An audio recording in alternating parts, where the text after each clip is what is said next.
Welcome back. Summer is officially here and Australia is already feeling the heat. But as the temperatures climb, it's important to remember just how dangerous the hot weather can be. Yeah, we have surgeon and neuroscientist Dr. Rahul Jandal in Los Angeles to tell us more. Great to see, Doc. How much of an impact can heat have on our health?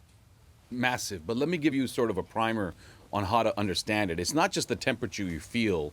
Our biological systems, our brain cells, heart cells, gut cells, they're meant to operate at a certain temperature range. And so we have these cooling mechanisms for heat. We have these warming mechanisms if it's too cold. And so when heat gets to be so strong that we cannot regulate our internal temperatures to be about 98 Fahrenheit, you can have massive issues with brain health, cardiac health, arrhythmias, seizures. So it's quite important to know that heat can be deadly once we can't regulate our own temperature. Wow. So can you elaborate a little bit on some of the biggest threats that heat poses to our well-being? Yeah, so specifically, elderly and children, they can't control their temperature range as well. So if temperatures outside are hot and you are not hydrated and you're not in the shade and you've lost too much water, what can happen is beyond just cramps and exhaustion, you can get into something called heat stroke. And that's a medical emergency. The tricky thing with heat stroke is it causes sort of like disinhibition, it causes brain fog, it causes you to think differently.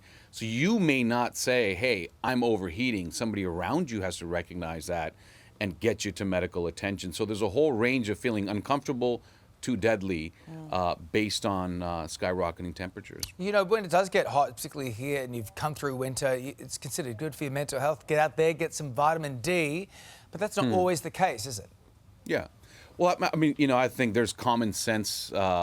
We enjoy the sun. We get vitamin D. Now people know about sunscreen. I think it's important to keep an eye on vulnerable populations, again, children and elderly. And here in Los Angeles, as we're having more increasing temperatures, they're putting more shaded bus stops. They're making structural changes within the society, within community. And I think we just have to watch out for old timers and young people and say, hey, maybe you step out for a little bit. Here's some water. Here's juice. So you don't have to buy an expensive sport drink. It can be juice, or it can be something that's like a salty cracker plus water. These small steps can actually keep those deaths from happening. So other than seeking shade, which is the obvious starting point, what are some other ways to keep cool and protect yourself over the summer? Well, I mean, those are the ones we've talked about. I think the main point I want to make is that because heat stroke gets in the way of your judgment, you really have to prevent these injuries. Those people, much like if you're inebriated, will make bad decisions. And even though they need water and they need shade, they won't choose it because they're not thinking right.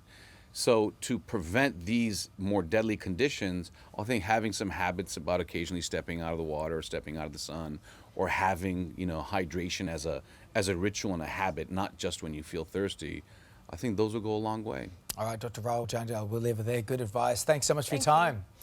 Coming